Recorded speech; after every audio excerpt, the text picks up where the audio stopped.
No, I The did not. voice.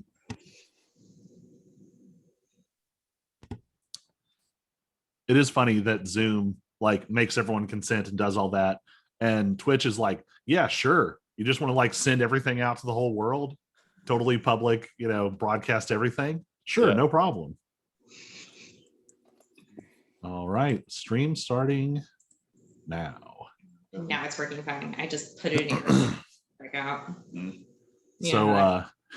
I have titled this evening "Cats in Coats: An Interlude." Cats and coats. I like it.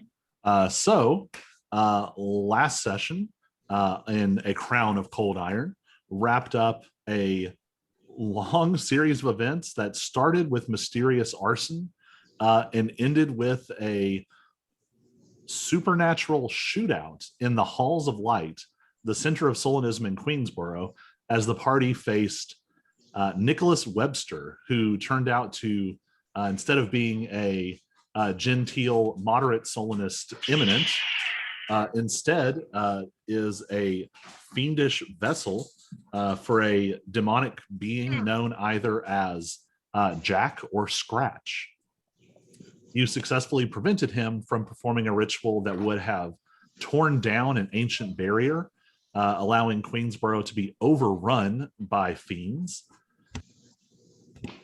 In the process, Auric was also able to help provide a transformative, redemptive moment for his client's daughter, who had been pulled in by Webster's cultish fiends. And now, after an evening of celebration at Lou's, you all are entering into some downtime. Zyra is stepping away to work on her book, and perhaps in the background to pursue some leads related to this whole strange mystery of her mother and her past. So Alexi and Auric and Cyrus will be engaging in a little downtime as we look out towards what comes next. So some general things that happen before we zero in. Cyrus, you would probably receive this after a couple of days. The NBI and the QPD are rapidly updating a lot of their protocols and information. This incident with Jack, while not being, it's not 100% understood what happened. To the folks outside, it looked like there were a lot of protesters. People went into the Hall of Light, and then the Hall of Light seemed to just vanish for about a span of 10 minutes and then just fully reappear. They don't entirely know what's going on, broadly, but at least the various authorities and intelligence agencies are now beginning to amp up they felt like they had started to get a handle on the Fae, and they're beginning to realize that the Fae are not the only thing out there. So Davis was complaining in an earlier session about not knowing what to do about goat demons. They are now working on their goat demon protocols. Sounds like they're busy. Always good to have a goat demon protocol. Yes, and they're trying to work out a report and investigate model with some kind advice from Lieutenant Davis and Eminent Lux, and you see a footnote that the Blackthorns are also contributing. They're trying to prepare themselves for new categories of threats that might start appearing as the various realms draw back together. We're just kind of going to popcorn this around. Lexi, starting the night that you all come back from the Hall of Light, you start to have a strange recurring dream. What does Lexi usually dream about? Fear. I mean, Lexi's known to have an odd dream or two, sometimes kind of more premonition-y type dreams.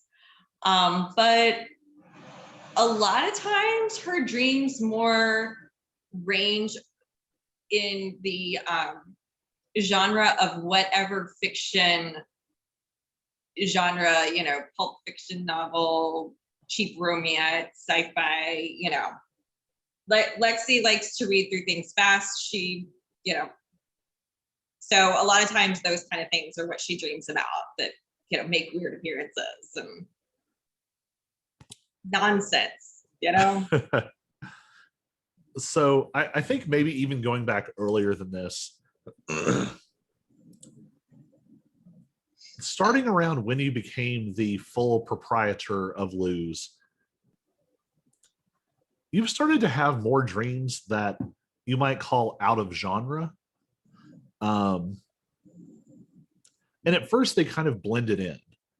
So you'd have weird, pulpy action dreams, soft lighting romance dreams, all these different things. And you've occasionally had dreams that didn't closely correlate to what you were reading. Okay. And there was a consistent theme to them. You would have dreams that felt more fantastical, but in specifically a historical fiction sort of way. You have had dreams about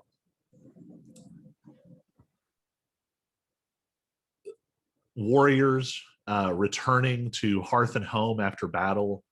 You've had visions of and dreams of essentially sort of heroes being sent out, mingled with dreams of the perfect fries. And these have become more and more frequent over time. This one is different, though. This dream just starts with Lexi sitting in Luz.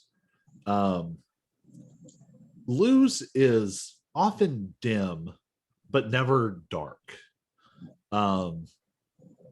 Generally, if someone is in Luz, there is light. There's often a warm fire glowing. There's sort of soft lighting all around the room. I think there's a few windows that let in good sunlight when there's sun to be had, even though Luz has kind of a sometimes a subterranean vibe to it. But you're sitting there, and at first it feels like it's the afternoon. And you're just sort of going about your normal routines in the bar with sort of a dream-like quality to it.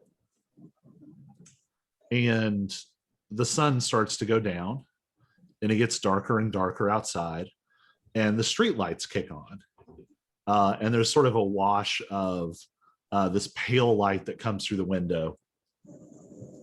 And usually once the sun goes down, you kick on the various lights inside and kind of push back with this warm orange glow. None of the lights come on. The fire won't start. All you have is this street light from outside. And do you have access to rolling? Yes, I do. Okay.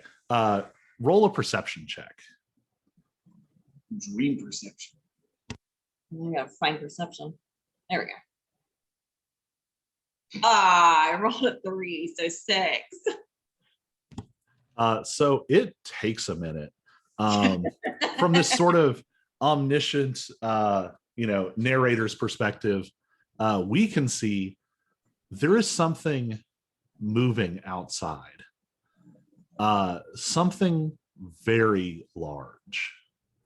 And the only way that you can kind of see it, Lexi is still sort of moving about, and sort of in the background, you'll see a huge shadow go across the street light outside.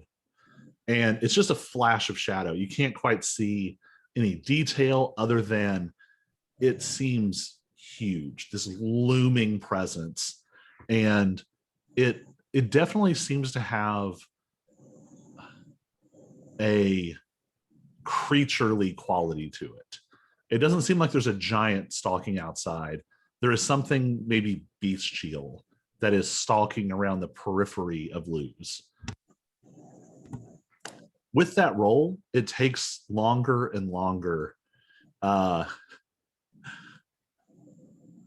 hypothetical audience is feeling more and more tense, and the light outside it's darker for longer and longer because the creature is getting closer and it's blocking more of the light as it gets closer. And Lexi, right about the time you notice and turn, the shadow stops and it's completely blocking the light on the front side of Luz. And you just see a huge, glimmering, feline eye looking through the window, taking up the entire window. Like the slit of the eye just barely sort of fits in this window frame. And you wake up. Meow. You just gonna sit there on the couch and not comment on my dream? She's like, So we'll keep popcorning around. And Lexi, flip through your character sheet if you get a chance and see if your light shard has it'll pop up in other places. So be looking at that because you might have thoughts on following up with that. I'm going to jump over to Cyrus, and we had started bouncing some messages back and forth.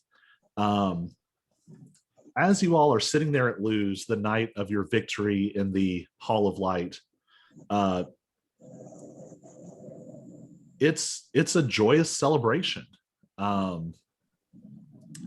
You all have kind of had this weird dynamic where you've been thrown into some really difficult situations together a lot very quickly. And I think for Cyrus, that probably feels a little strange. What we've heard of your past endeavors has been very cloak and dagger, a lot of, there's always sort of the guy in the chair, the necromantic raccoon on the windowsill, but for the most part in the field, you've only had yourself to rely on. And now you have this great team and you're reveling in your victory. And so for maybe one of the first times in a long time, you don't hear when your phone pings. You don't catch a notification. The message that you received was very short and simple, and you find it after the fact. And it comes from Mort's email address. And all it says is, "What happened? Are you okay?"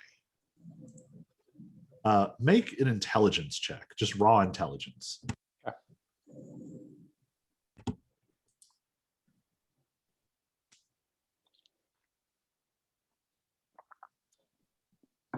I mean, I saw it hit the 19, but that's a 9. man, that was the worst. You're looking at it, and it's been a while. It must have sat here on your phone. This is like the "hey, don't forget you've got a notification" sound, which Cyrus has probably almost never heard. Right. So what does that mean?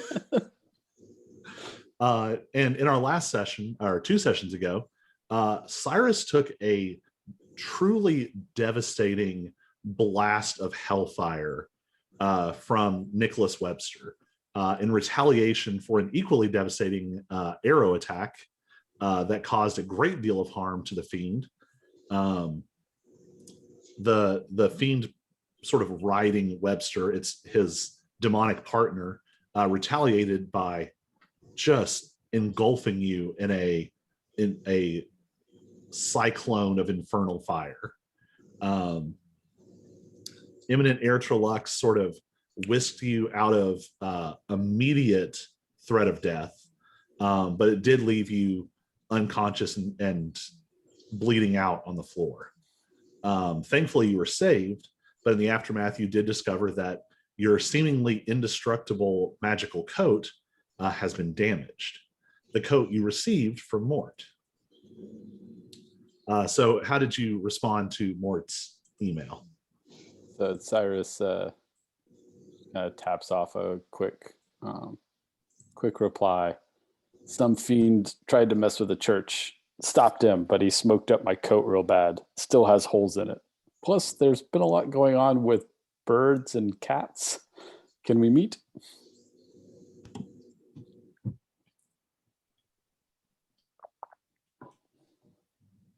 You get a lot of nonverbal feedback. As someone who is very acutely attuned to technological things, you're watching with interest. You get a delivered notification. You get a read notification. These happen almost immediately. There's a very long pause.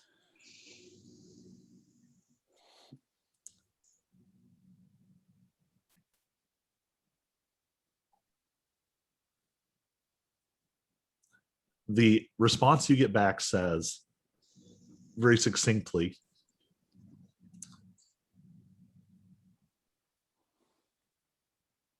it was more than just the coat, wasn't it? Period. I suppose we should meet.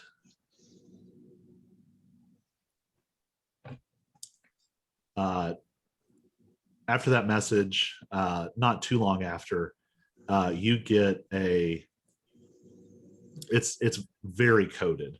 Mort does nothing in like a simple, easy way. But he sends you essentially like a ciphered location. And it is sort of spooky. You managed to decrypt it, and basically it's an invite to a meeting on the rooftop of a building in Old Imperial, with instructions on how to bypass certain doors and alarms. And it requests, the meeting time is set for 1 a.m. And it's a couple of days after you get this message. Have we done this before, or is Mort or have we done here before, or is he a never meet in the same place twice? You've repeated locations occasionally, but Mort does seem to be a very careful, not quite paranoid, because paranoid has a, it implies that he is unfairly careful or unnecessarily careful. He seems to have a very refined sense of maintaining safety and security. Okay. So this is not the first meetup request in this format you've received, Sure. especially when it's had to do with any kind of actual things going on.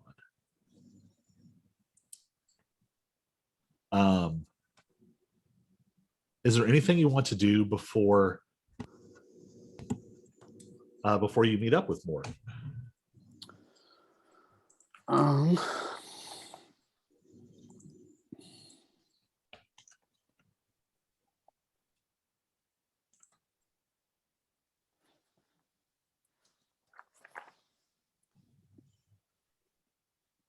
I thought I might check, is Blake still completely off the radar? The kid with the book.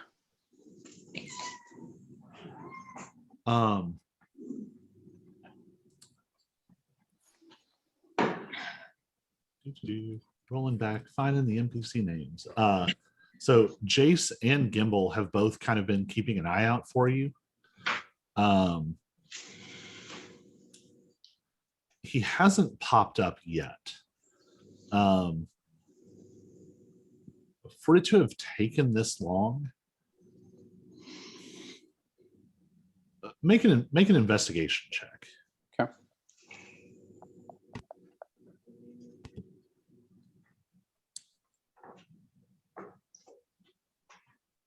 $19. So you put this together pretty easily. Him not showing up for a while might just mean him being careful. Him not showing up this long, that starts to sound like maybe he has help hiding. Like maybe someone is helping him to stay off the radar.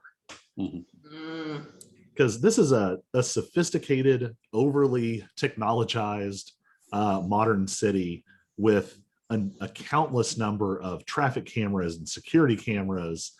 Everything runs on chips and RFID and cell phones and computers. And for someone to not register in that amount of time, even if someone had died, usually something would have popped up by now. You're starting to suspect someone is hiding him. Okay.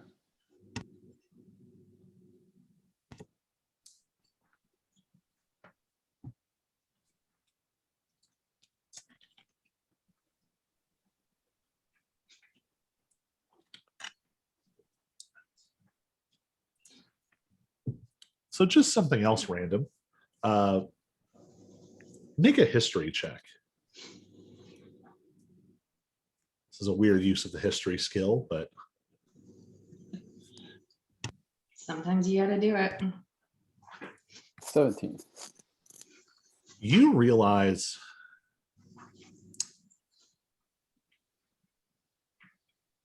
it's been a very long time since you've heard from your old friend Alex.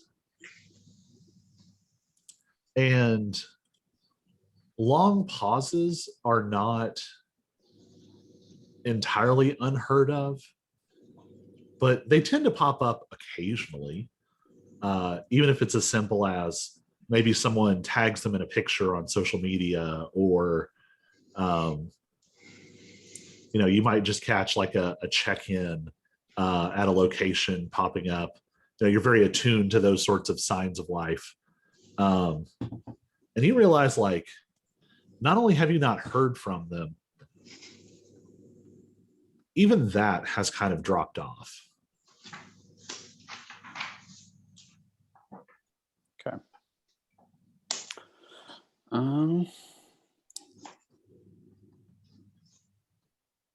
Would Cyrus have any way of trying to track down, or like starting to investigate who might be hiding Blake or how? It's not going to be as important as checking in with Mort. So it's not his top priority, but I think once he realizes that the kid's not doing it on his own, that he'd be wanting to start poking at that a little bit. Well, and honestly, just off the top of your head, one thing jumps out. It's one thing to be able to stay ahead of Jace, who is using largely mundane means to track people. And it might even be one thing to stay ahead of Gimbal, who is working on the magical side of things. To stay ahead of both implies someone who is working in a heavyweight class. Just off the top of your head, organizations that are powerful enough to disappear someone with that level, the NBI, the Fey Embassy, the Blackthorns, it would be someone of comparable power and skill and resources. And I would even say, like, notably, like, the police probably couldn't disappear someone this thoroughly. It is a very large gap they're overcoming.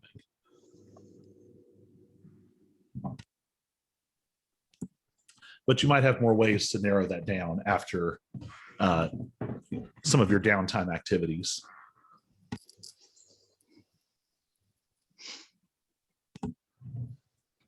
So you're ready to go meet with Uncle Mort? Yeah. So the building that he's requested to meet at,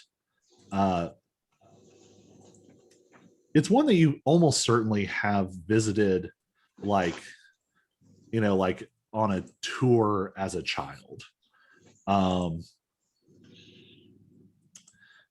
It's not one of like the main buildings. There are several palaces in Old Imperial. There's the National Archives. There's the headquarters of the NBI. It brushes up against Ravensbrook. The Halls of Light are actually on the edge of Old Imperial. There's a lot of big, important, well-known buildings. This one is just an old building. Lots of little historical things have probably happened here, but it's more like, the 12th century sub-minister of the economy had an important meeting here that overhauled tariffs on blah, blah, blah. It's not like the king was slain in this room. Very nondescript, but old. What you do notice as you get to the top is that this particular building has an excellent view of one of the palaces. And specifically, it's what's called Bran's Palace, or the Palace of the Raven King. And make a history check.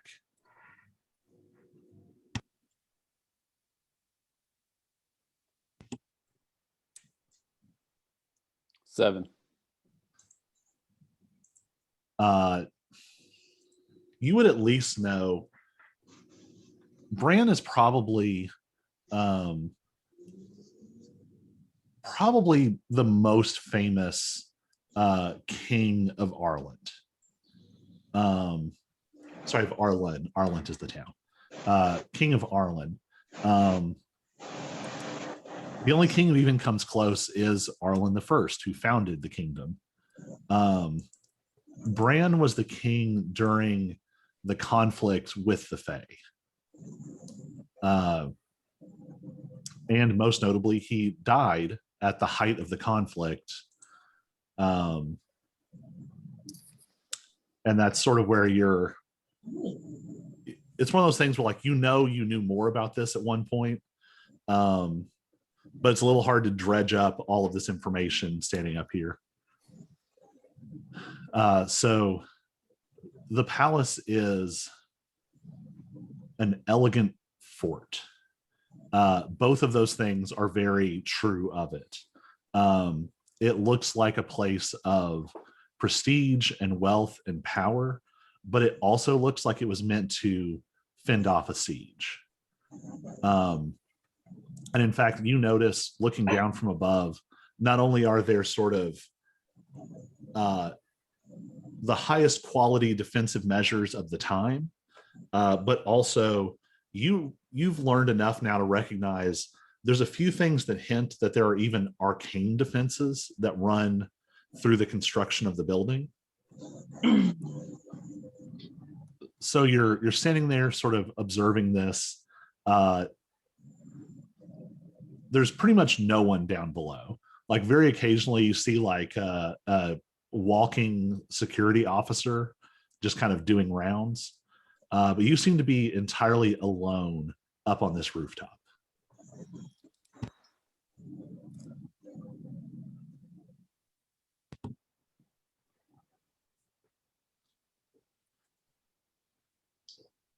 Am I early?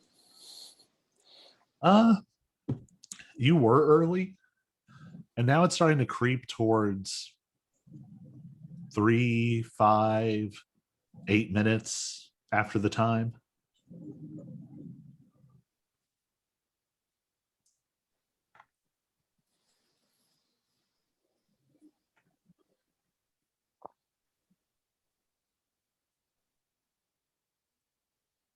All right. I think he'll just give not a very loud, but just kind of a single like Mort. Make a perception check.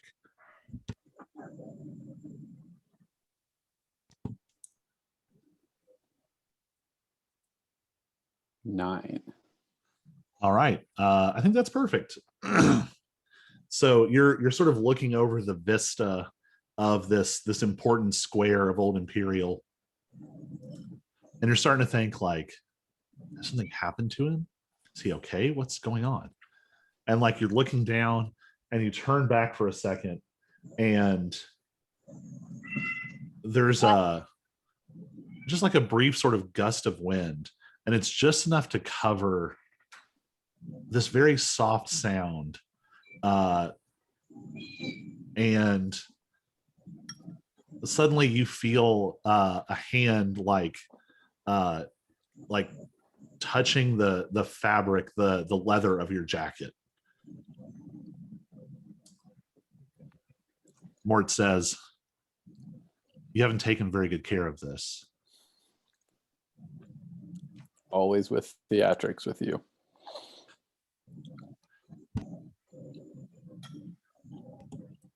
So I was looking at your sheet. Do you have any particular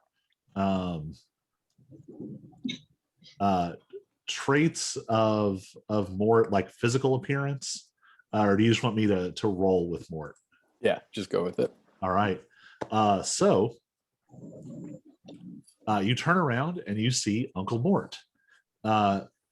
Mort has always had a sort of gangly height to him.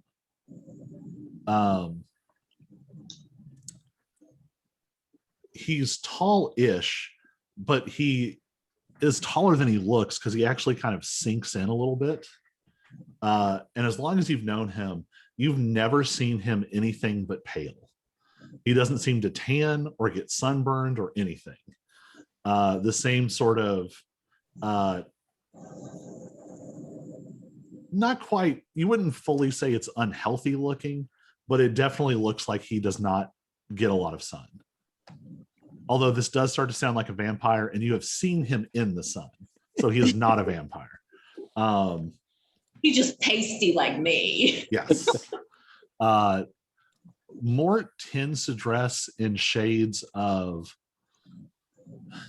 black, gray, deep blue if he's sort of left to his own devices. Otherwise, he is an excellent mimic in attire.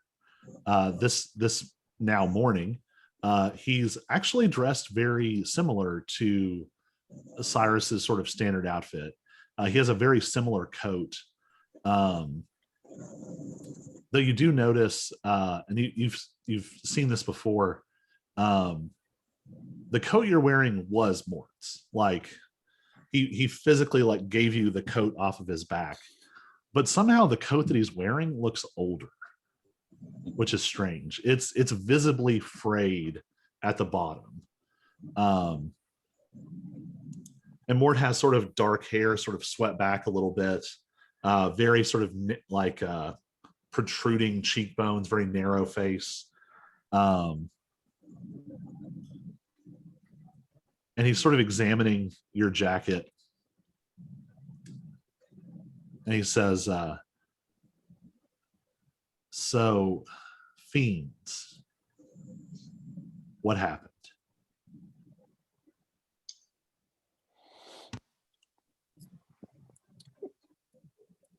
Preacher got himself a ride along and was stirring up trouble. So hit me with some kind of hellfire. Nasty business.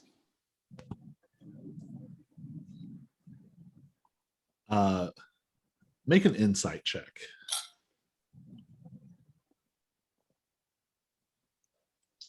Not a strong suit. 4. Jeez, the dice are not in your favor.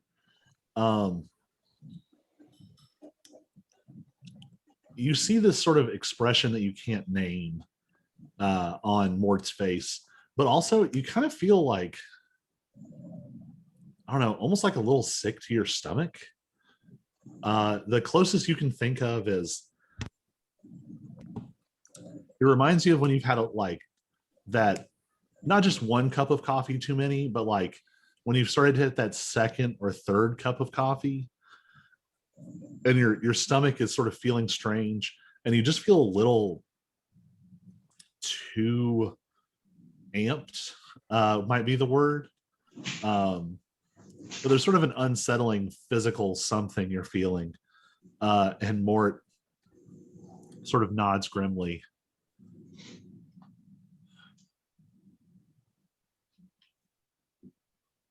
I can't stay here too long.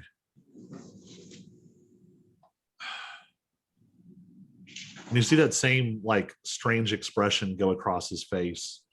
I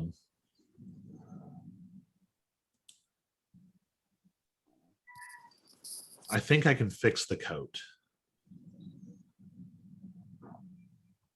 And he holds out a hand to you. To take it off? Mhm. Or okay.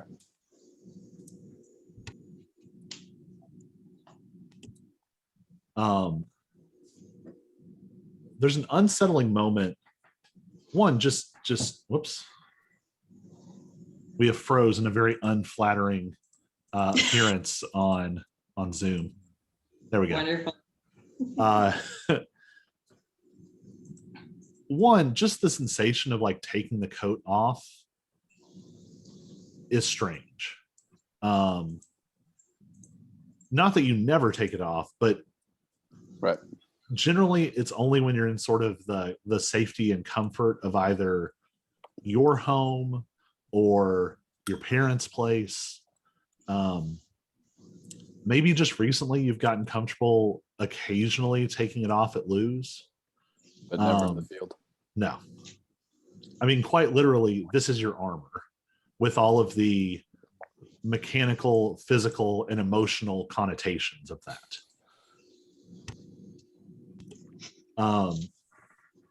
So there's already a weird feeling from that. When you put it in his hands, make a perception check.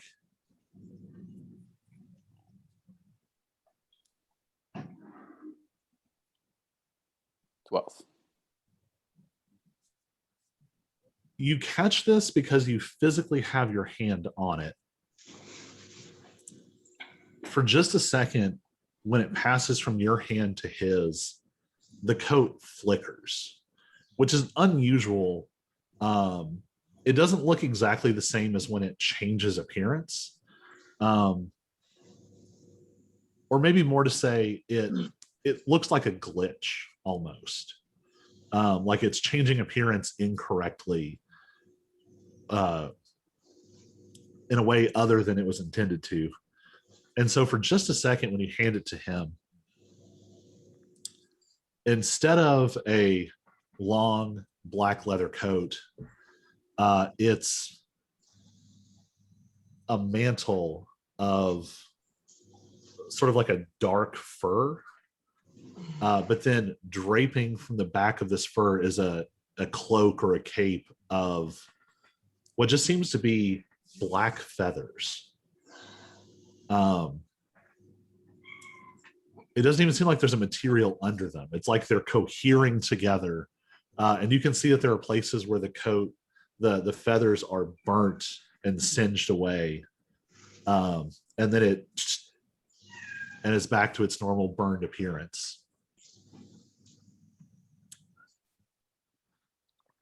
Mort looks at it for a second. And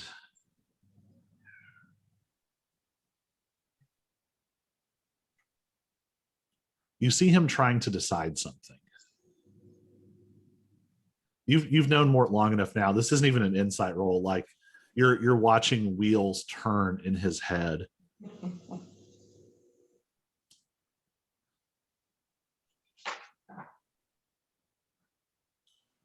And Mort says,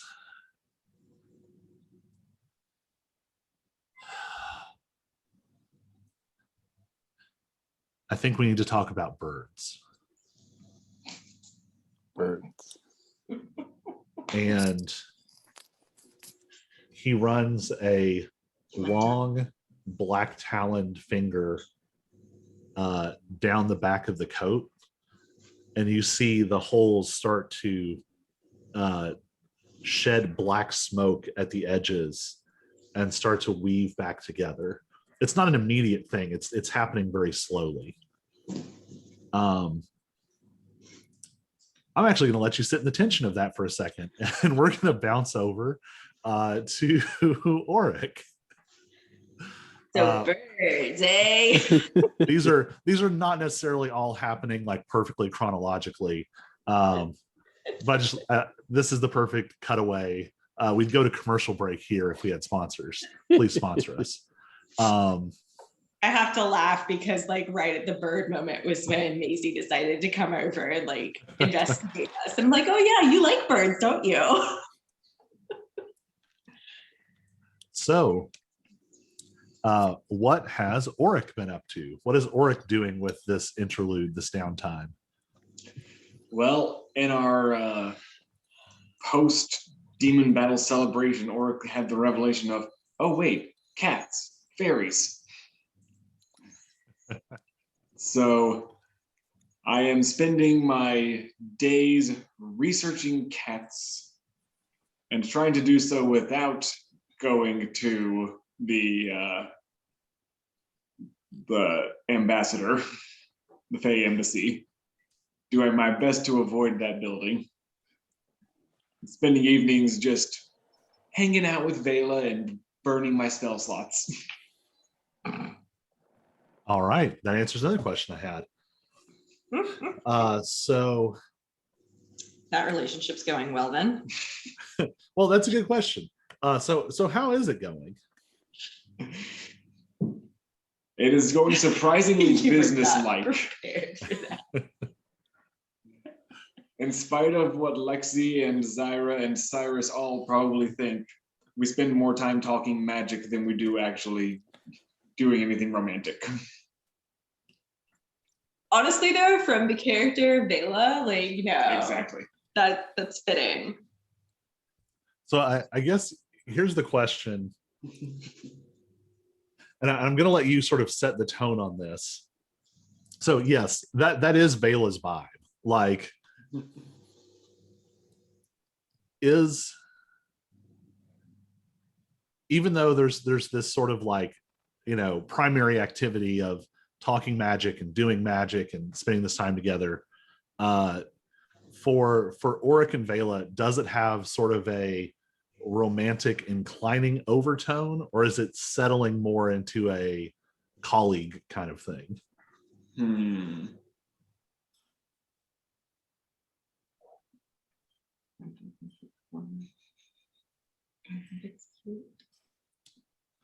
I think it's still up in the air. I think Vela is definitely hoping for it to go more the romantic route, and Auric isn't sure how to do cross species.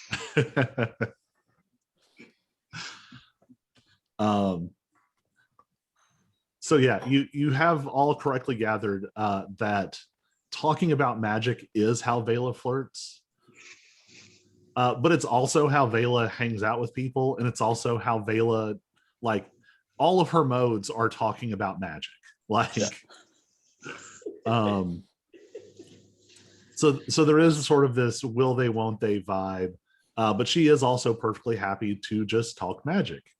And so once again, with your research into this, into an esoteric topic, she can help you access the Blackthorn archives, the libraries. So go ahead and make a, I'll let you choose, make a,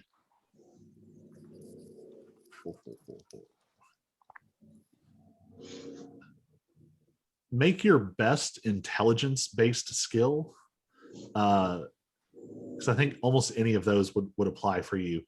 Make your best intelligence-based skill, roll with advantage. With advantage. Okay, it's going to be Arcana because that's the only one that's trained. So it's either going to be a 19 or a 20. Very good. All right. So this tracks. You're in a wizard library. Um, so you're trying to sort of weave together things that you know as a Fey humanoid with the resources that they have on hand. And Vela is not as much about the historical stuff herself, but she does have like a she's not entirely sure what the relation is, like a distant cousin who is this almost sort of anti-Vela. She's very like quiet and the word that comes to mind is mousy, both in terms of like she has very much like a librarian vibe, but is also very like meek and quiet and kind of doesn't take up a lot of room physically, mentally, emotionally. And her cousin is able to help you find some historical texts, and it's specifically historical. Again, you have found some things that make you uncomfortable in their libraries, and you do occasionally remember like these were the people who figured out how to kill the Fae during these awful wars of the past. Like,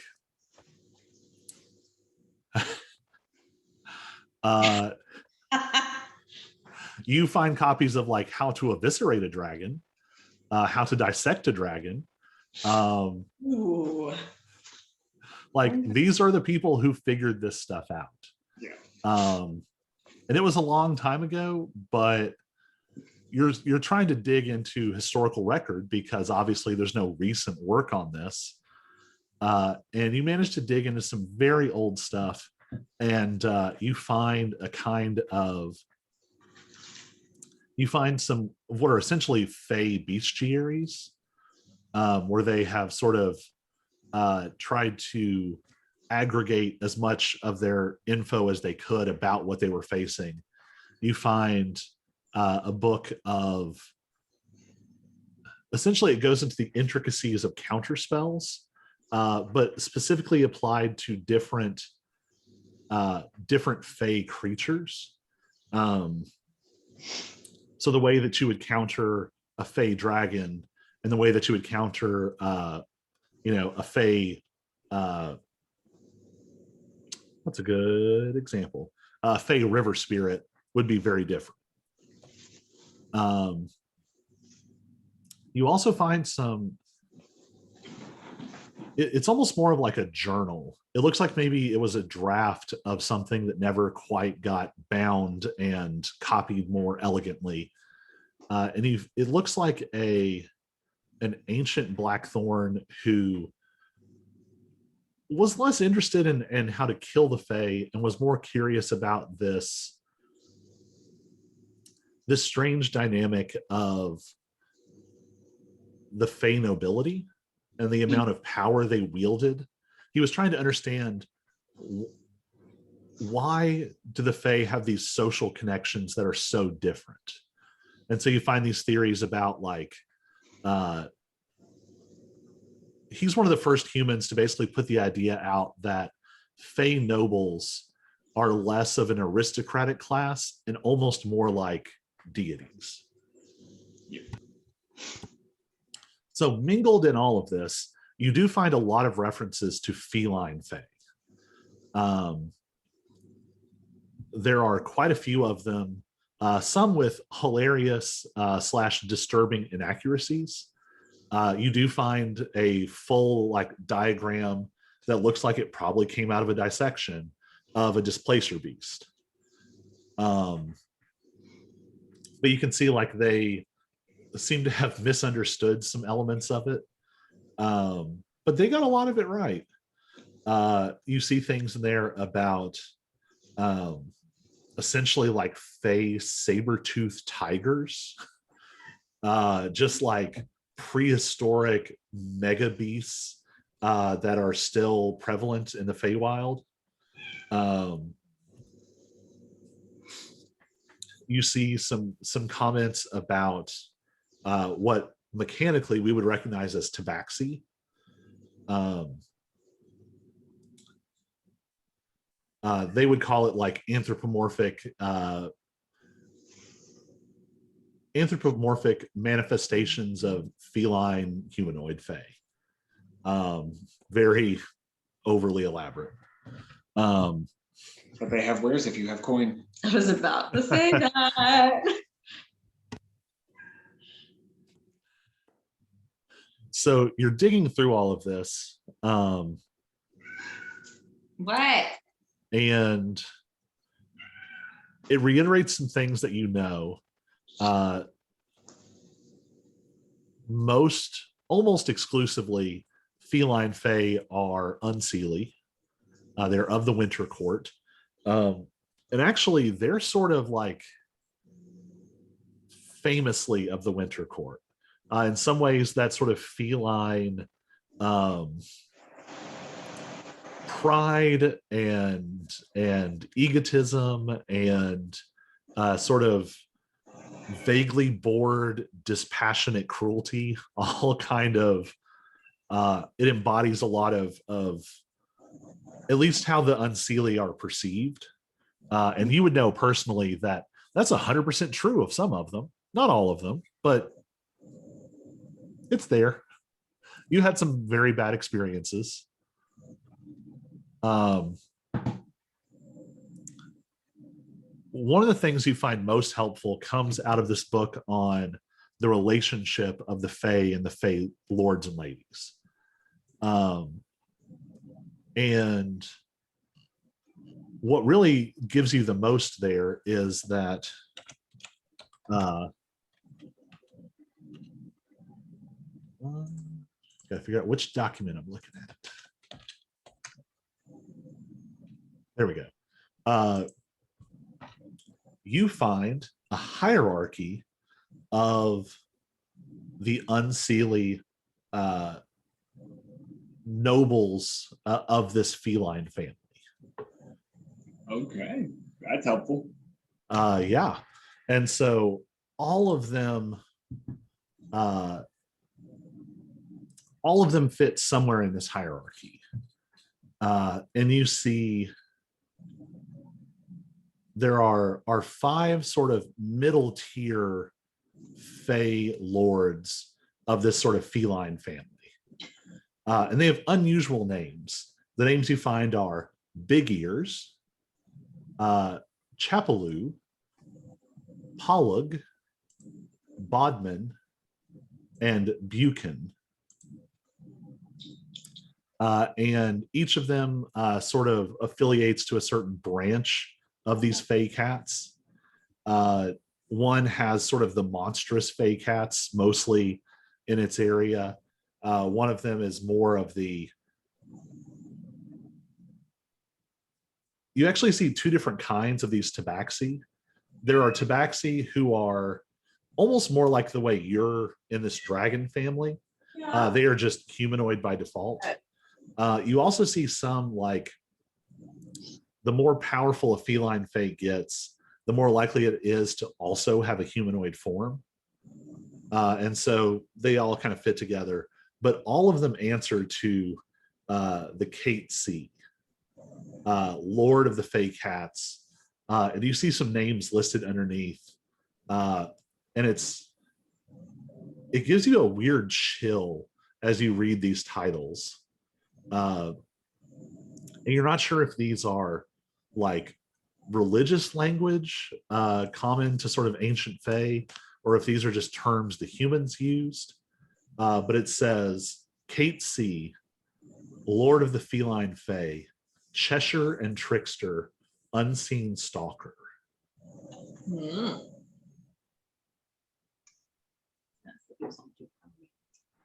Well, we've seen the cats, so it can't be him. I think I just figured out who I saw. Casey.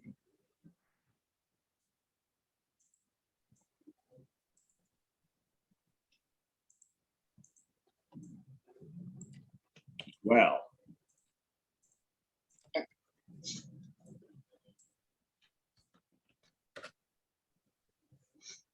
And as I'm reading this, I have a strange, uncomfortable thought, and so I quickly flip through to see if there is any connection between Catesy and Lord Lambton.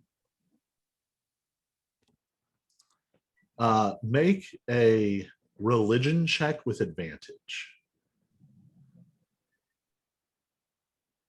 All right, well, that's a 6, and that's a 13. All right. So you're combining this human sort of academic resource with your own understanding of the intricacies of the Fae.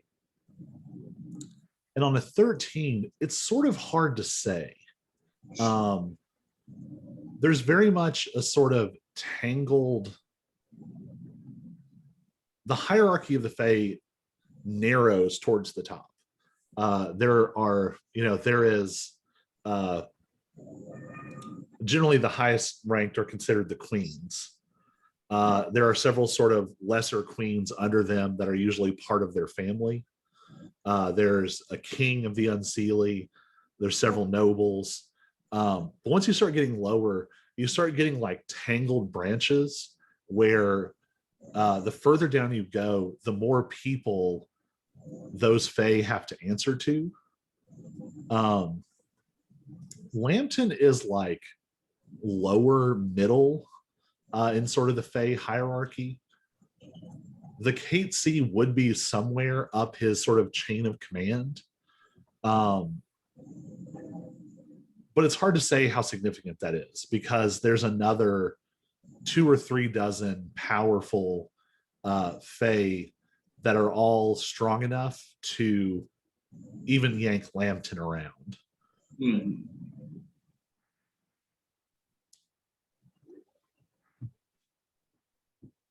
I always knew he was overblowing his importance. I mean, it does help to reinforce this.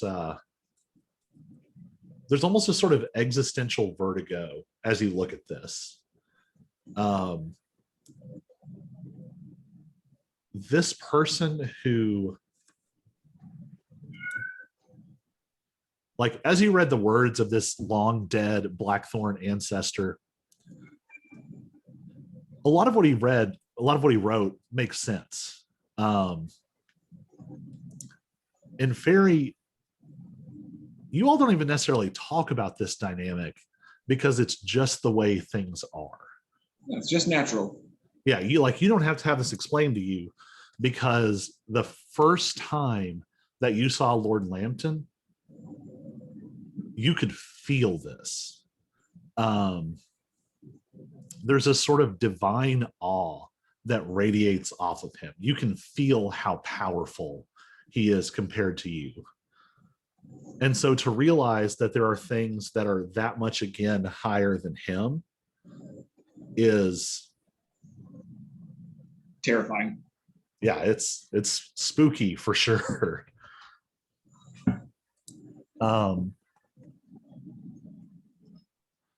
Make an insight check.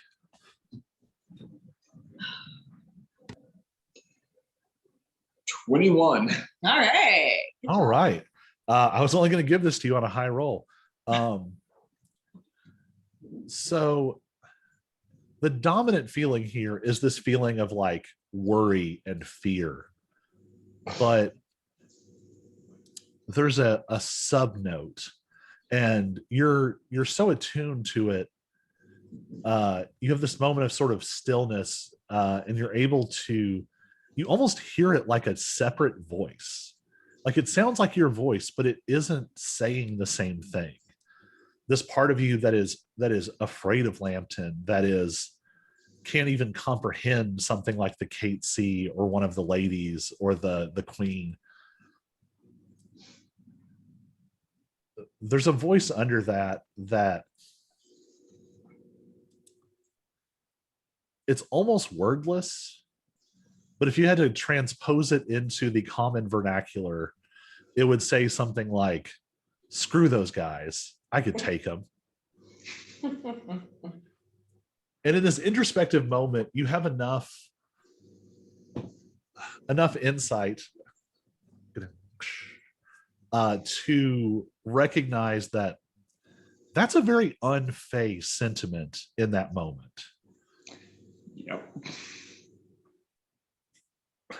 Am I gonna become a Fey Lord? I'm coming for you, Lambton. So is there anything else you want to research about the Fae or the cats or any other sort of downtime type activities you want to jump into? I think as the research moves towards Lambton and Catesy and the Fey Lords, I suddenly remember I've been contacted in my unconsciousness by some very powerful beings. I should probably look into that as well. All right. This is going to be a flat religion check. Flat religion. All right. A whole +1. 19. Good job. All right. 2, but it was a 19. So I think you've been bouncing around the edge of this.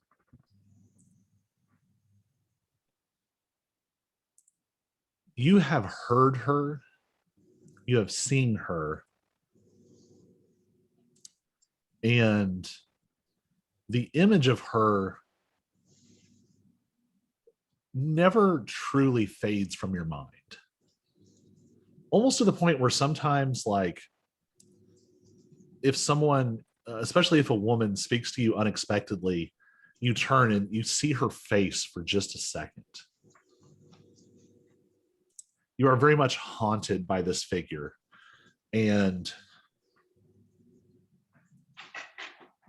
you have to dig into unfamiliar territory. Vela can help a little bit, but this is not really her area. It's not even really an area the Blackthorns were super interested in. They only have this much about Fey religion because reading between the lines, you imagine someone was hoping that this would result in like actionable tactics for a battle. And when it didn't, that's why this book never got finished. Right. So you don't have a whole lot helping you there, but there is some. And so you find some resources on ancient. It's so far back that it's hard to say what is arcane theory, what is history, what is folklore. It's so far back that those things sort of blur together. And what you find are written records that are clearly older than almost everything else here. In fact, the paper that these are written on seems ancient. Like you're not even allowed to like handle them personally. Like a little Blackthorn archivist has to put on gloves and like but you even see a note in the front that this is a copy of an even older document. And it's so far back that these aren't Blackthorns. This was something that they acquired at some point down the road. And so the original author is essentially unknown. But it's a story.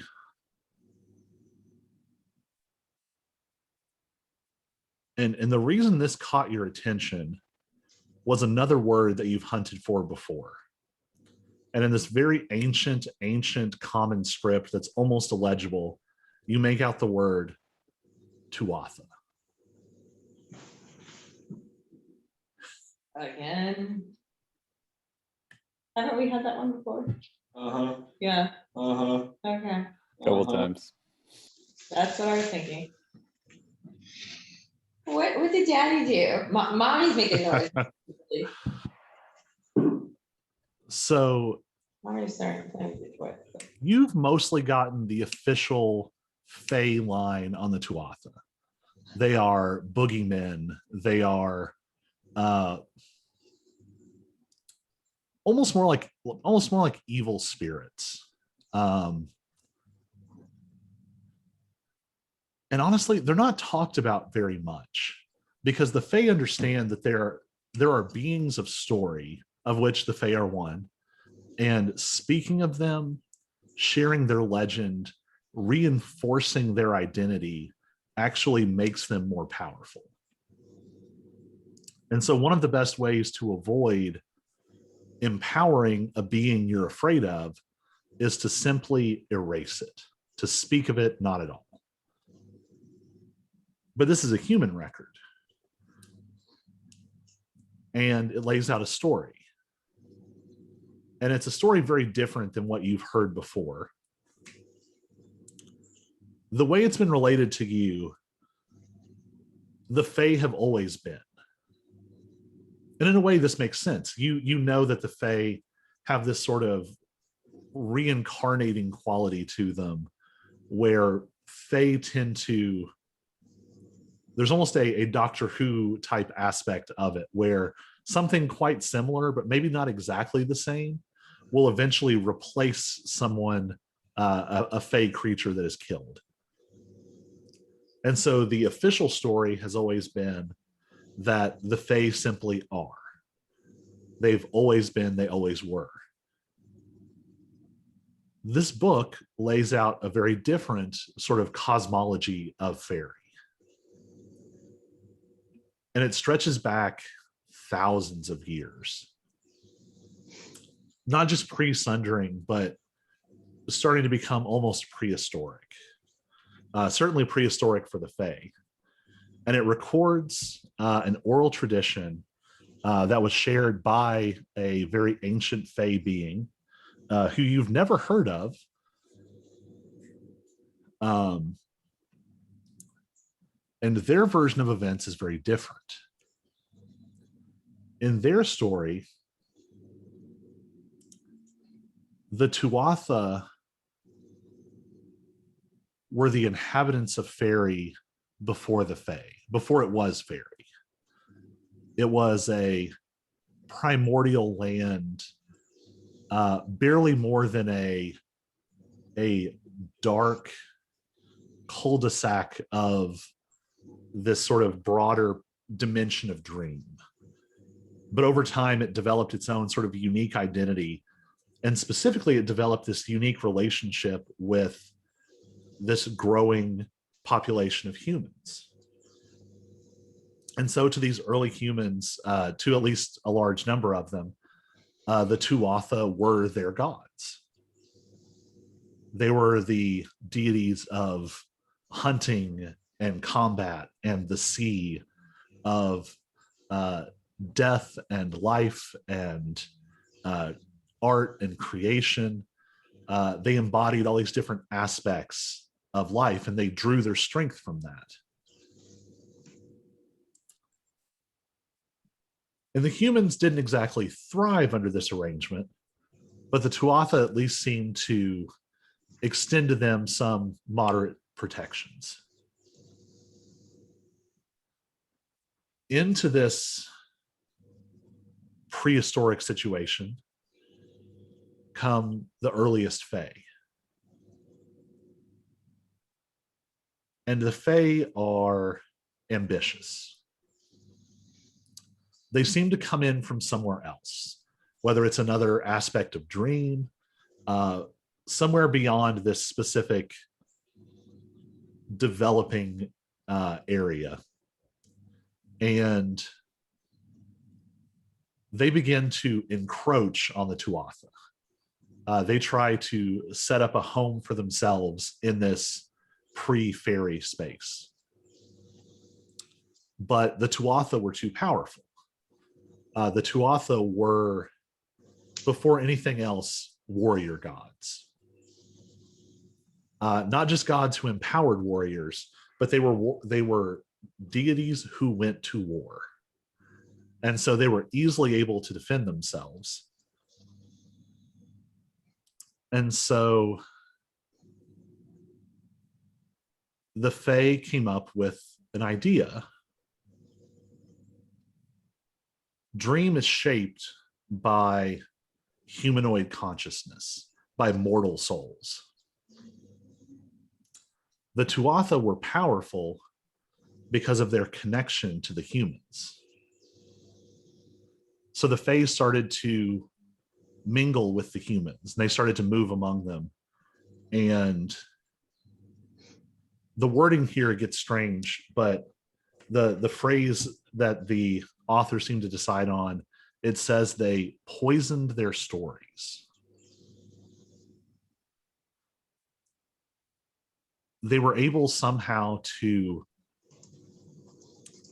slowly warp the human stories of the Tuatha. They became less powerful. Eventually, they started to forget them.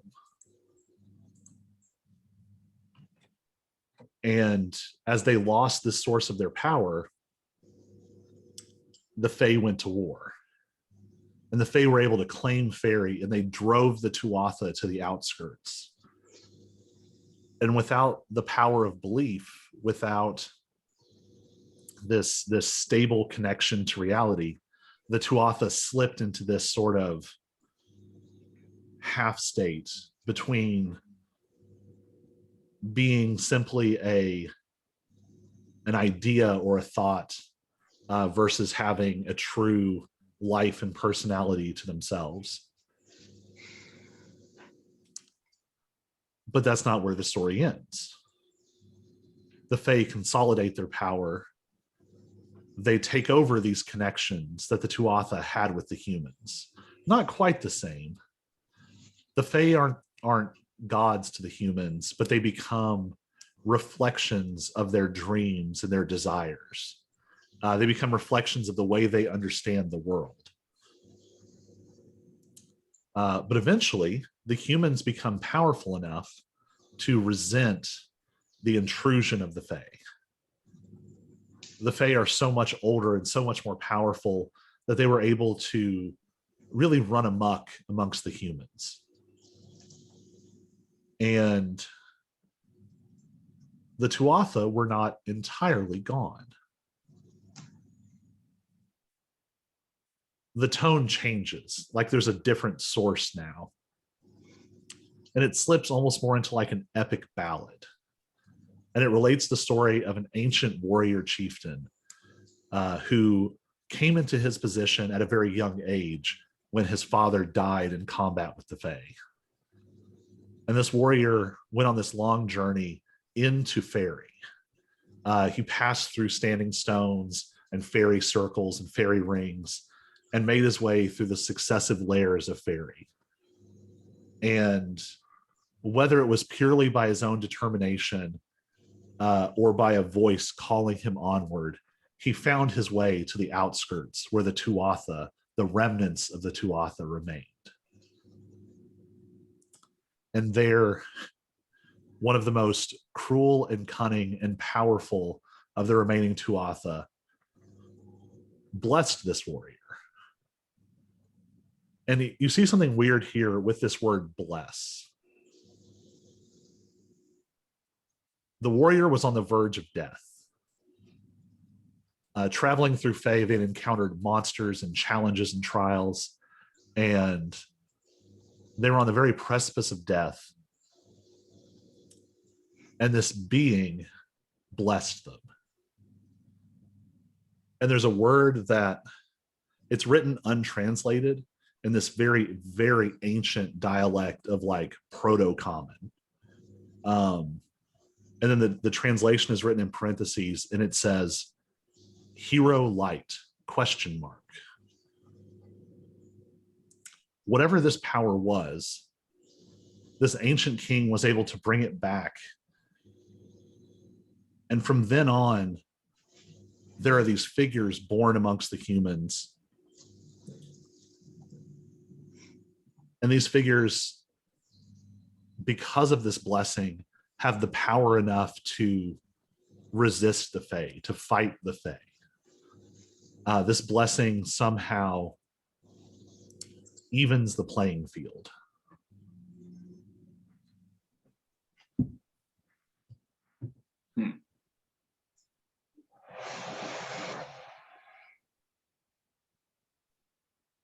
And then the book stops. It looks like the book was much longer at one point. And it doesn't just look like it was torn out. The last few pages that have survived are charred. it looks like whatever was in the rest of this book was expunged violently at some point in the past. Hmm.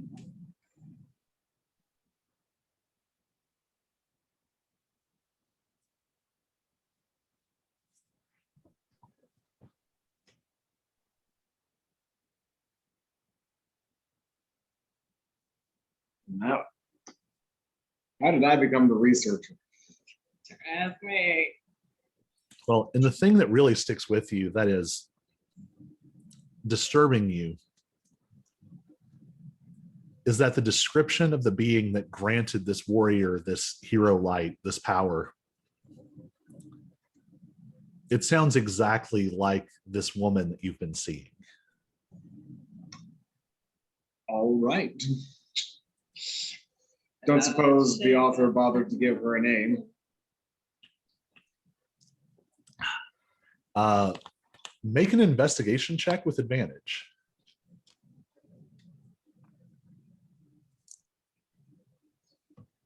11. That was with it. Oh. Hmm.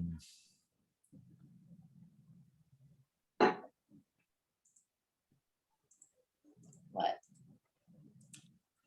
You can't find a name, but you find 2 titles.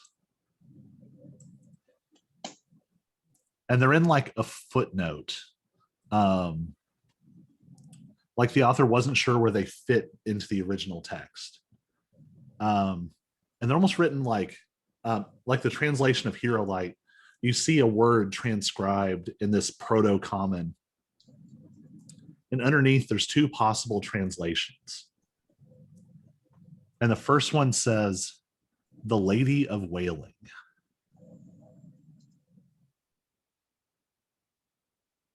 And the second one says, "The Phantom Queen."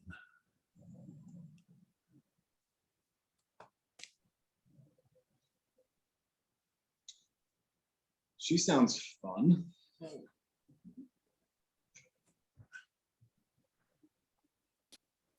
She's a queen. What could go wrong?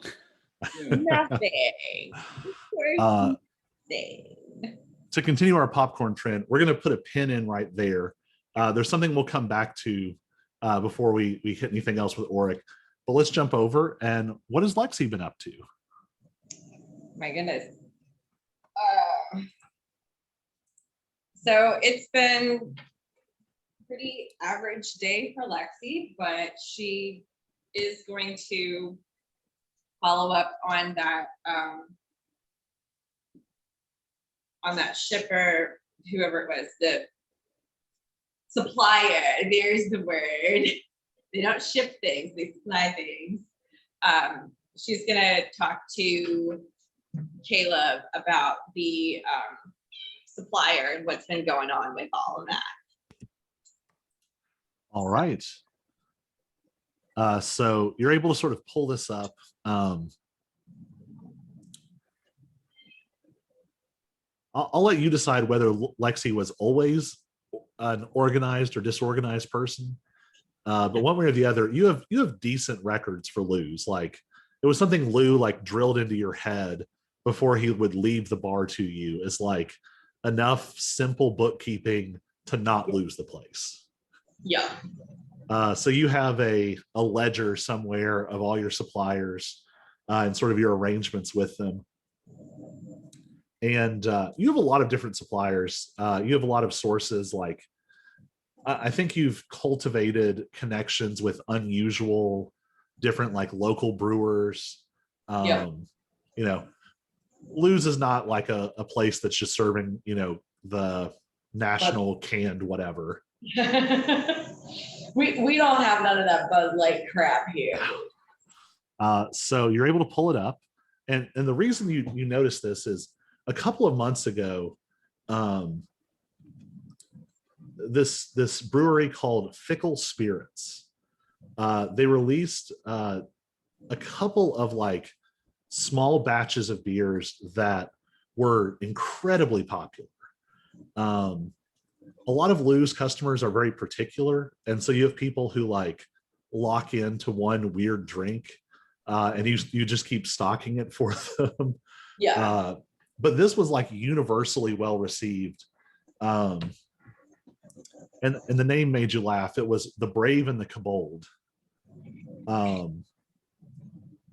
And you got a couple of batches of this, and then the subsequent, sort of follow-ups. They were all very well received. And then early this year, they just stopped. They had been delivering a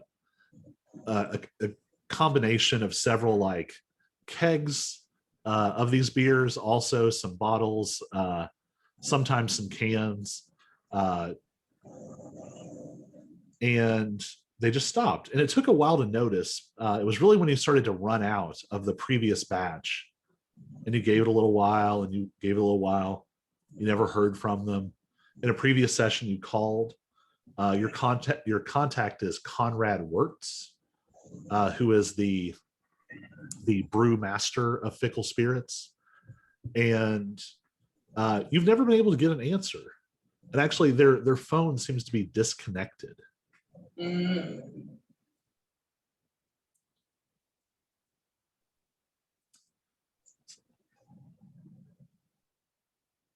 Well, maybe I'm gonna have to take a solo trip over to Fickle Spirits to see what I can find.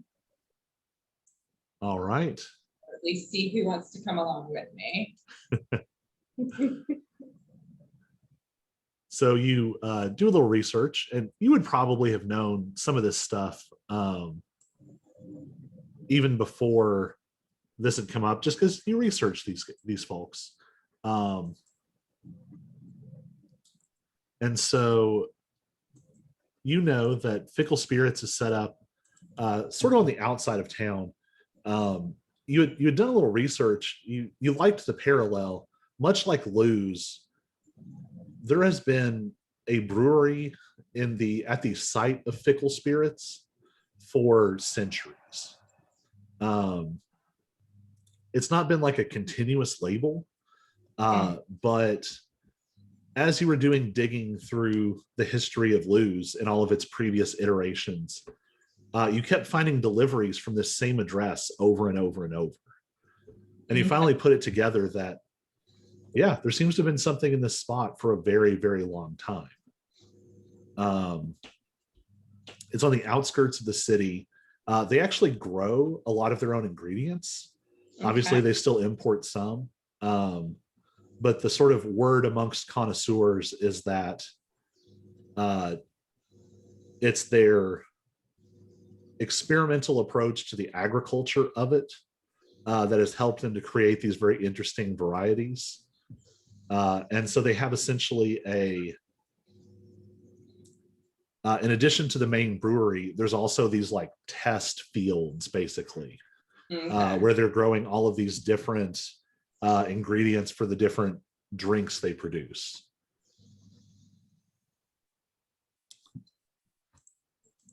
So are you putting that on your list of like to go check that out? Yes. All right. We'll definitely want to call that a group activity. Good to know.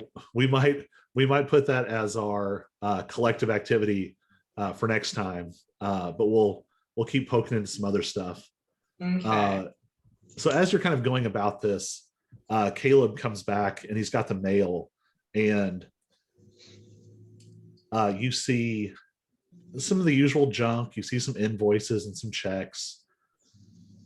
There's a big manila envelope in there. All right. And it seems to be from the Queensboro Zoning Commission. And it is marked very important, and it's addressed to you at the bar.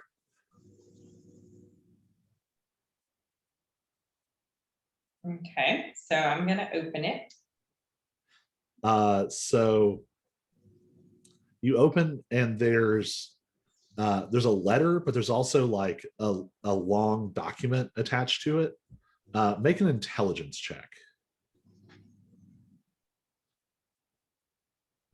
Just any of my Just flat intelligence. Ah, right here. So that one. Right here. Thank you. Oh, 9.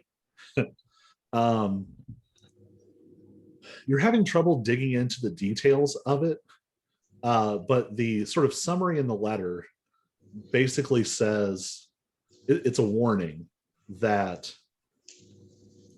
at a recent meeting of the zoning commission, a petition was filed and tentatively moved along for approval that would rezone the part of town that Luz sits in. Okay. And part of that rezoning would mean that Luz would no longer be able to operate in this location.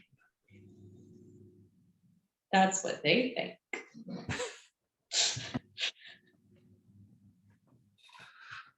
Like Lexi said last time, I'd like to see you try. Good luck. So basically, like, they're going to turn it into residential or industrial or something that's not going to be commercial. Yeah, there's some legalese as to like what exactly they're doing, but the short version you're able to gather from the summary is that something is changing that is going to mean that you're not going to be able to operate Luz.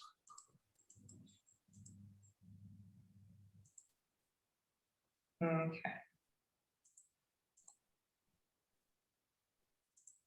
I am curious as to who filed this petition. Make an investigation check with advantage because you know what you're looking for. All right, let me see. Investigation. That's a 21. All right. The 21 minutes. You don't find the like the name of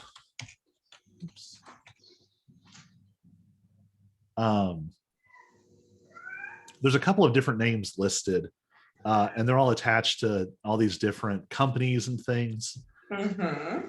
But you already have a guess what you're looking for, and you find it not in sort of the main documentation listing like the original petitioners. You Right. find it in essentially it's a legal brief that the petitioners have brought as like part of their case for why this change needs to happen. And there's a lot of legalese nonsense on the page, but what catches your attention is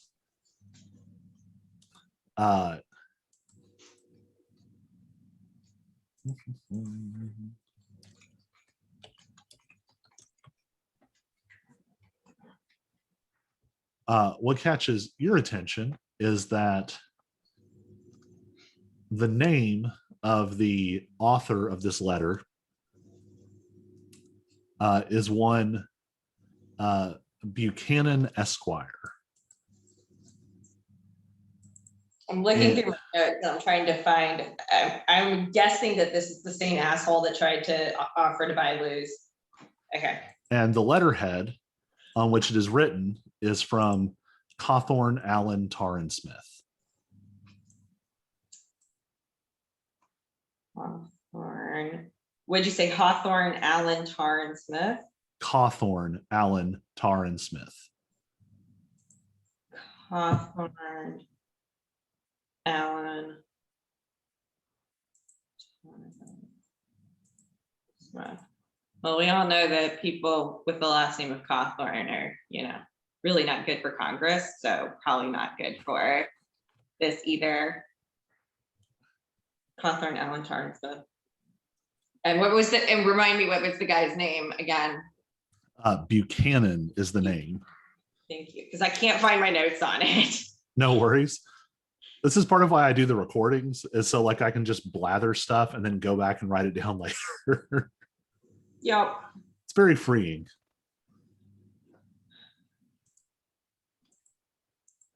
All right, so Lexi is now preparing to Aaron Brockovich this shit up.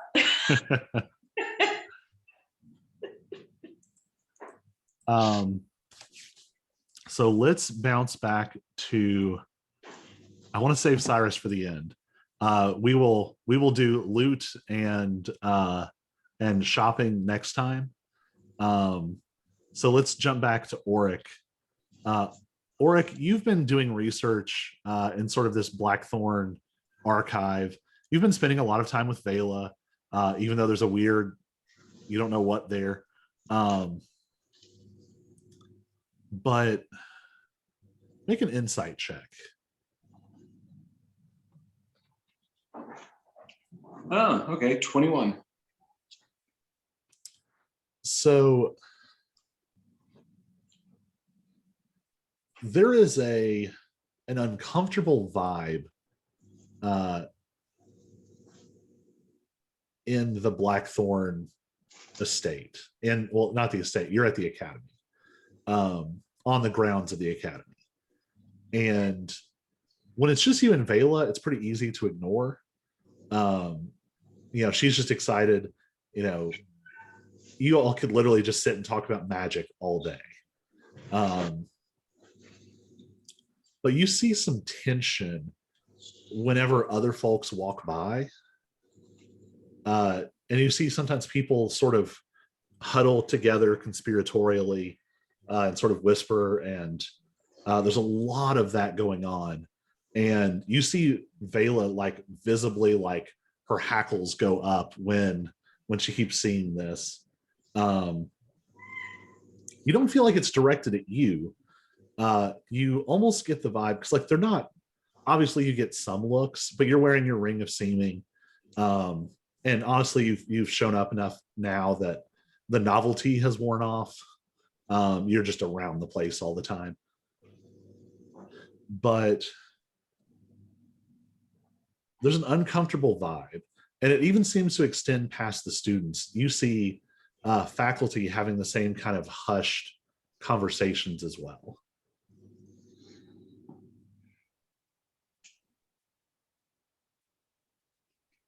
I turn to Vela and whisper, "What's everybody whispering about?"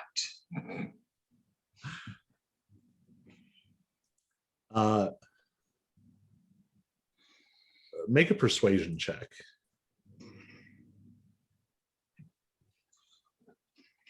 A dirty 20. All right. Vela lets out just a huge exasperated sigh.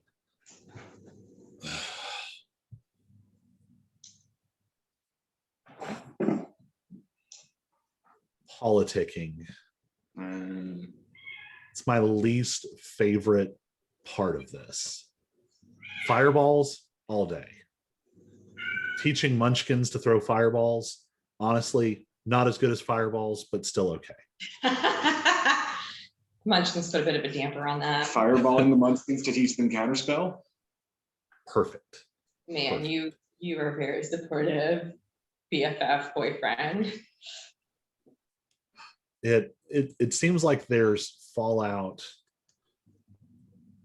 I don't know. I don't know if it's new or if it's just bringing it to the surface.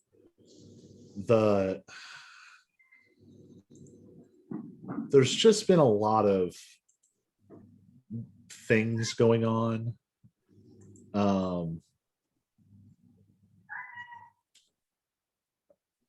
Like the stuff with Blake, and it feels like the old rivalries are kicking back up again. I don't know. I don't know that anything will come of it. Probably not. I mean, my uncle is in charge of things for a reason.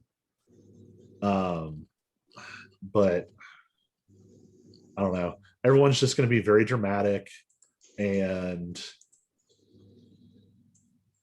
ugh. And I'm sure my dad's in the middle of it.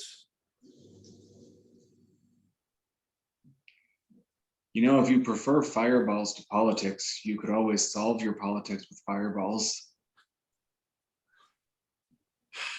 Too many That's- people know counterspell. I've already thought about it.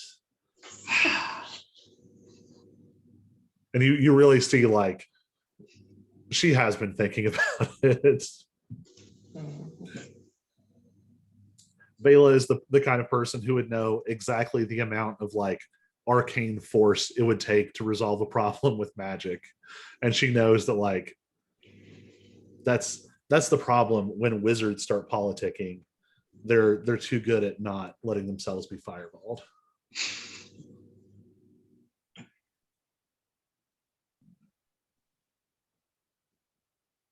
All right. And we'll have room to keep coming back for more downtime stuff next time. But let's bring it back to Cyrus, who we have left hanging on this roof. Yeah. So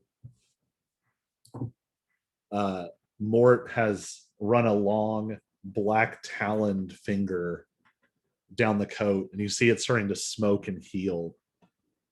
And he says, yeah, I guess we need to talk about birds.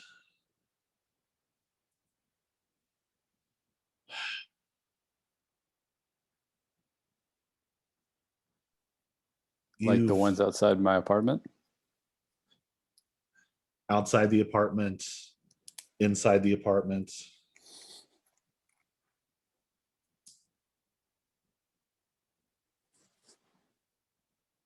I can tell by your messages that you've noticed that I've been avoiding you.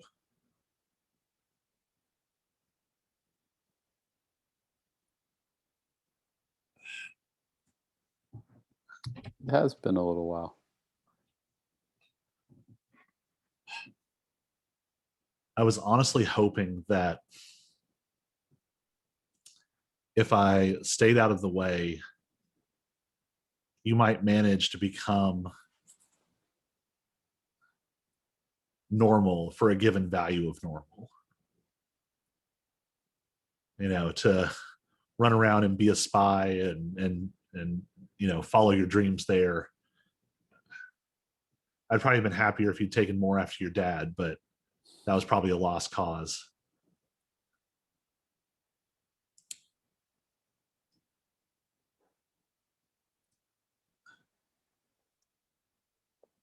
When you were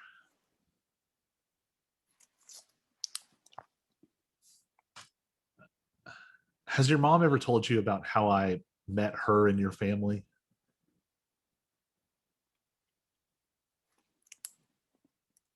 I think she mentioned something about the archives in passing, but that's it.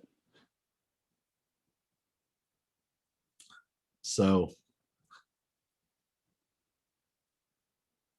a long time ago, I was working on a case and I needed to do some historical research.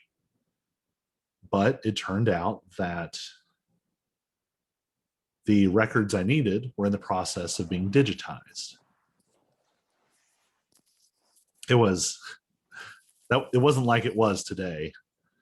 This was scanners that were as big as a table, and it had to be carefully aligned and operated by an expert like your mom. And so to gain access to the time-sensitive materials I needed her help. And so I got to know her. You were maybe 5 or 6.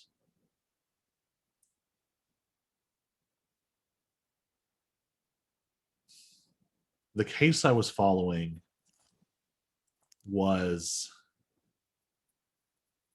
it had gone very bad.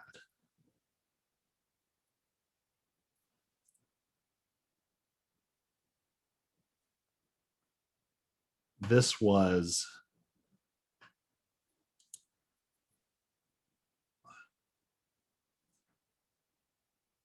he kind of gestures broadly around. the things that have been happening in the last 10 years or so are the tip of an iceberg. They're the rest of the world noticing things that have been happening for decades. They've been getting stronger and louder and more obvious.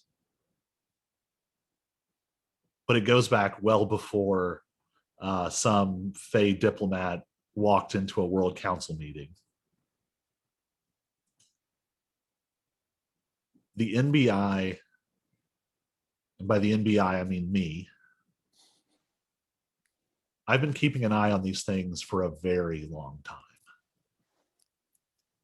And there's a weird emphasis on the way he says very that makes your head turn a little.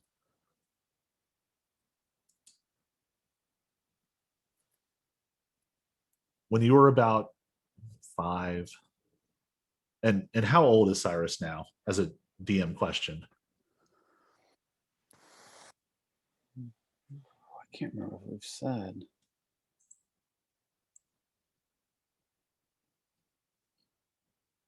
I think like 30s, maybe. So he correctly says the number of years back to when you were about 5. And says kids started getting sick.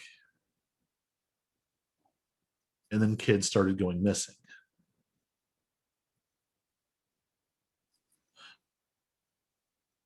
Have you ever come across anything about something called a changeling?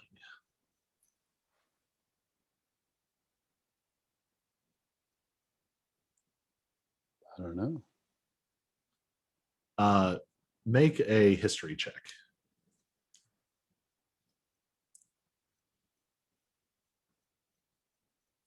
Eight.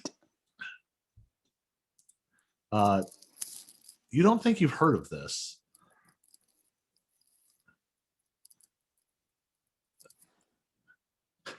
There's another kind of changeling that can make itself look like things, and that's not what we're talking about.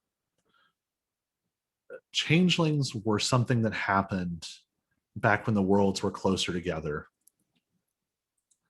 And they were I don't know if it was selfish self-gratification or if it was to torment the humans or both. I don't know which came first. But it was something the Fae did a very, very long time ago, where essentially a Fae child would be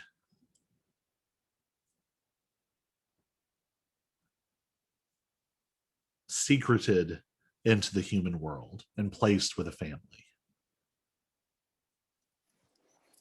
Often this would happen at birth, and they would fully replace the child.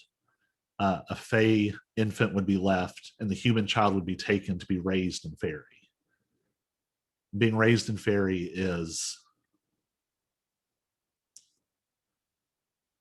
certainly strange and difficult in and of itself, but it does unusual things to humans. So there were those sorts of changelings. But there were worse forms of changelings as well. Things that the lords and ladies eventually banned. They prohibited their followers from practicing. There was a way for a Fae to siphon life and energy and existence from a human child to create a Fae child. The human child would die so that the Fae child could be born.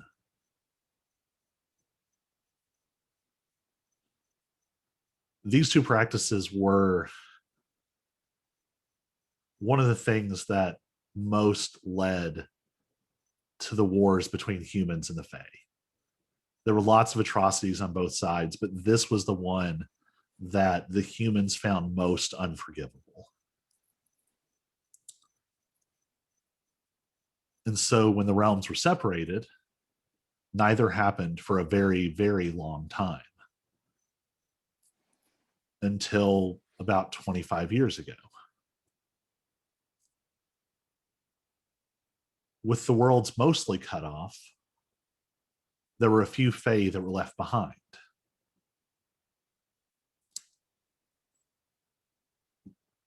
Fae don't always age the same way that mortals do.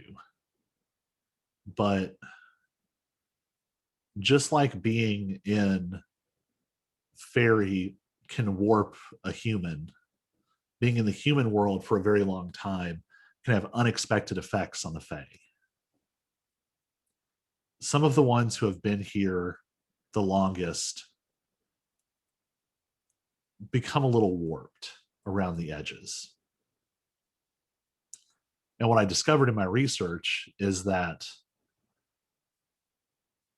one of the Fae who had been residing here in Queensboro for 1,500 years had snapped. Apparently, they knew how to perform this ritual. And if they couldn't return to fairy, they would just start to create new Fae here.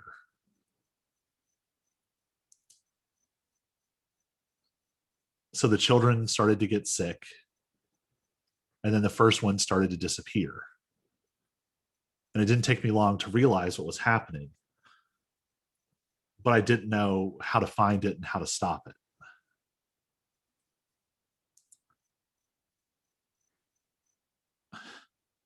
I don't know if it was coincidence or if there was some leading there, but I got to know your family before you got sick.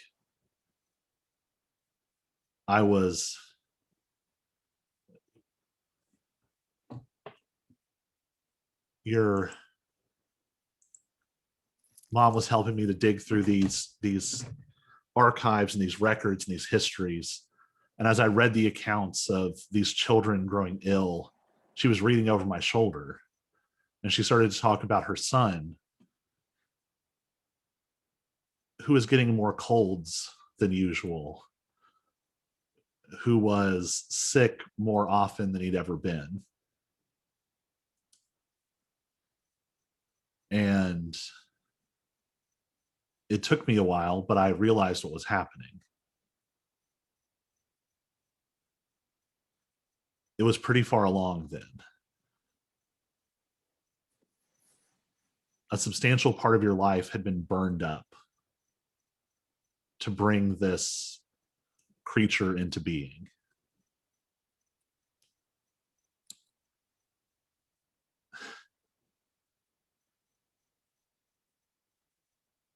I've been here a very long time. I've seen a lot of things. And there's a reason I don't get close to a lot of people. But your parents have this weird infectious quality to them.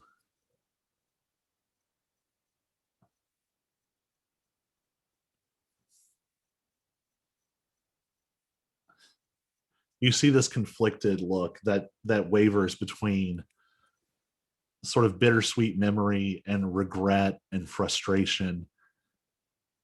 And he says very quietly, I could have let you die. I should have let you die.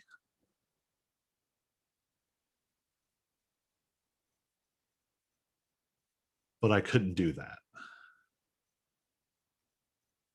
So, and he holds a hand up, and you can see now his whole hand ends in these black, each finger ends in the black talon. And they look like the talons of a bird. And he says, I couldn't get back what was taken from you.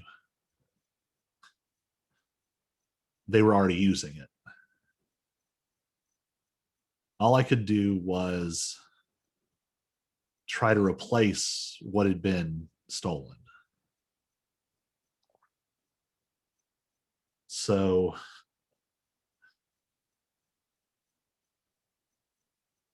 their mother, as you might call it, I suppose she's still in some NBI cell under a rock, under a hill, on an island in the middle of the sea somewhere else. But I couldn't return what had been taken, but I could give each of you enough to survive. But I had maybe hoped that it would leave you human enough.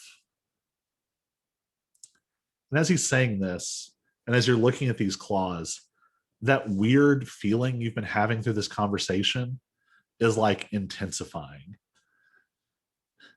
It is clearly not just like a physical sensation or a layer of anxiety.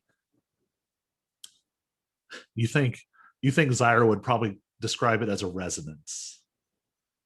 You feel something in you echoing something in him. So I tried to keep my distance as much as I could. But you two would not stay out of trouble. And I don't know who was worse, you or them. And he sort of smiles, and you can tell he's thinking of varyingly cute to actually dangerous hijinks that you got up to as a child. And in retrospect, some things that were like really, truly like bad or dangerous. Like, Yeah.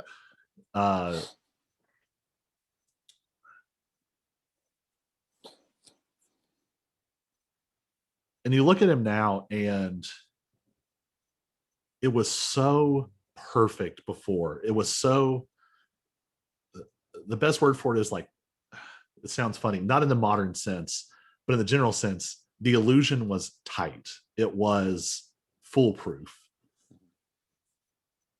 And the more he talks, the more you see it.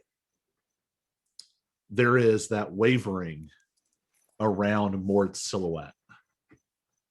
And you start to see that image of this figure you've always known as Mort kind of drift and sort of layer one over the other. And you don't just see one other image, you see multiple images. There's the Mort you've always known, and then there's another figure, and he's dressed like a medieval warrior. He's wearing this dark leather armor and has a short sword and a dagger tucked into the belt. And you see that mantle that you had seen for a moment on him instead of the cloak. You see a vaguely human figure, but with bird-like feathers across the edges and large blinking avian eyes. Behind that, there's just a fleeting impression of just a flock of birds in a humanoid silhouette. And these images are just layered one on top of the other. And he says,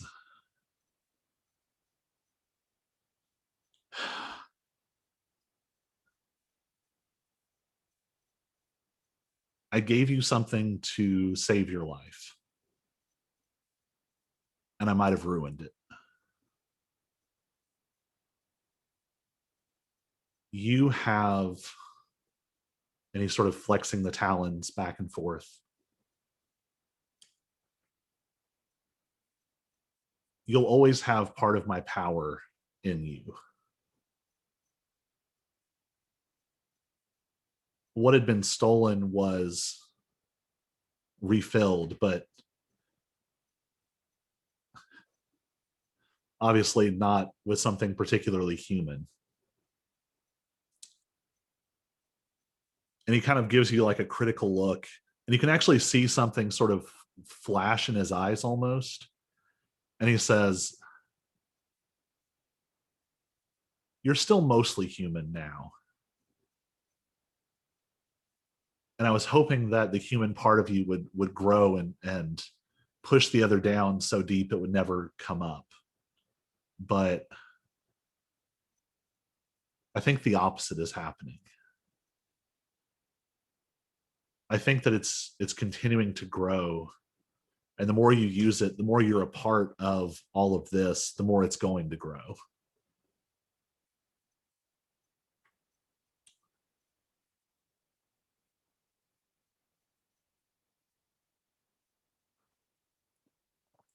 Are you human? He smirks, and you see this weird ripple that travels through all the different images. You see the fully human face. You see a small smirk. The medieval warrior lets out like a loud laugh. The flock of birds just caws for a second. The vaguely bird-like one, it does this weird thing that you realize is like an avian laugh. And you see another one underneath that is just a fully humanoid bird person with dark feathers. And he says, "Come on. I trained you better than that."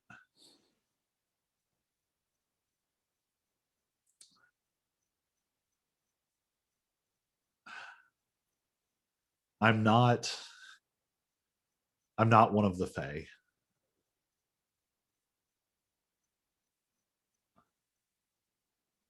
A very, very long time ago,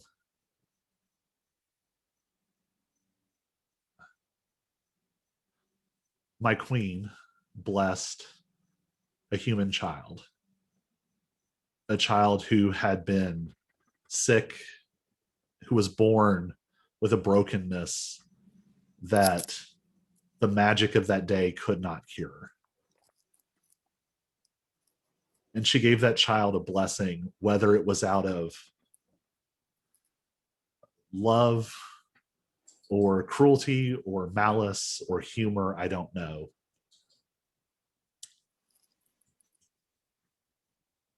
But she gave the boy a blessing, and the boy became a king. And the king needed an advisor, a guardian, a shadow.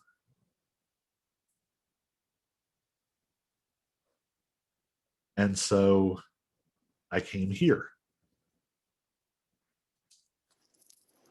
And then one day the king died. And when he died, the world split apart. And so I've been here. You see him kind of doing math on his talons.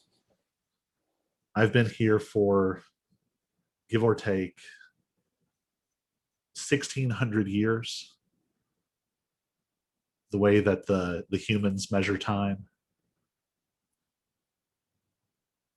So I've tried to preserve the legacy of the one that was blessed by my queen.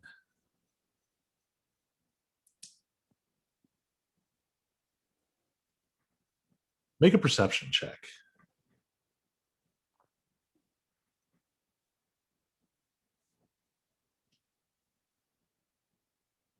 $20.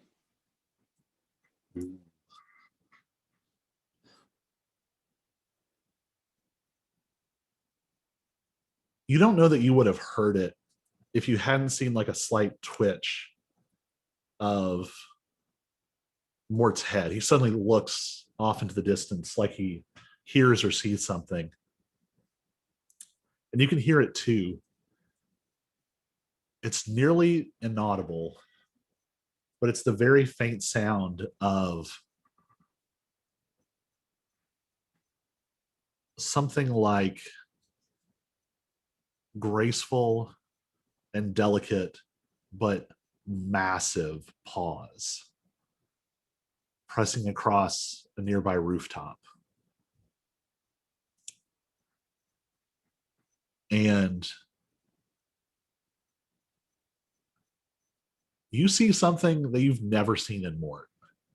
You have never seen Mort be afraid. You know enough to know that Mort is probably not afraid for himself. He gets very quiet and he presses the coat back into your hands, and it's nearly healed now. And he whispers, "He's here. I have to go."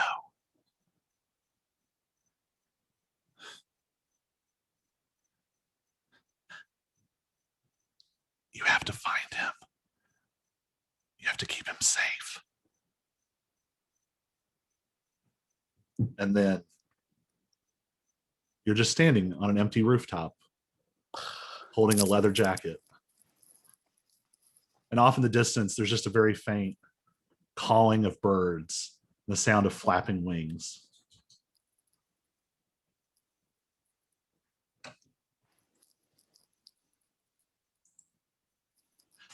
And that's where we're going to end our session for tonight. This was mega lore dump night, but it's very exciting. This is all stuff that I've had on a Google Doc. Like, there's a Google Doc attached to each of your characters that just has all of the untold mysteries of this world.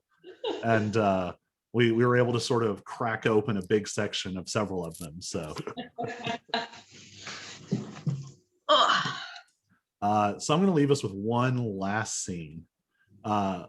Lexi, you are getting off the phone after one last attempt to call Conrad Wirtz in the Fickle Spirits Brewery. Mm-hmm. It's in the afternoon. It's before the evening rush starts to pick up. And the bar is pretty dim. It's kind of cloudy outside, sort of a gray day. And you're sitting there and you have this shard of glass just sitting on the counter in front of you. And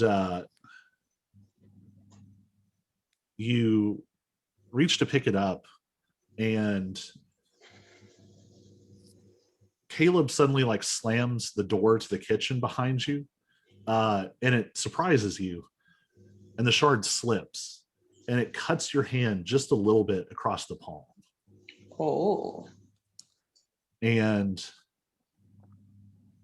your blood, as it comes out, is a dark red. And then as it hits the air and sort of pulls across your palm, it starts to burn with this flickering amber fire. Mm. That's where we'll leave it. All right. Okay. So we'll come back next week to let you all reconvene and share or not share some of the things you've discovered. You will receive your various rewards for your heroics at the Hall of Light, and the first of hopefully several different field trips. Y'all will get a chance to go check out the Fickle Spirits Brewery. Woo-hoo. I hope they do tastings. All right. Peace. Night.